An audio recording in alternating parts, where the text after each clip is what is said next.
টাকার জন্য আমার সাথে প্রেমের নাটক করছো, আর টাকা পাওয়া হয়ে গেছে, ব্যাস আমাকে চিনো না। একদম।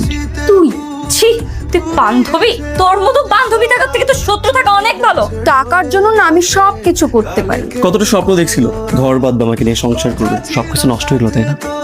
বেঈমান, প্রতারক, তুই টাকার জন্য আমারে ঠকাইছিস। তোর জন্য, তোর পাল্লাই পড়ে আমি আমার সহজ সরল জামাই, তুই আমার টাকা ফেরত দে।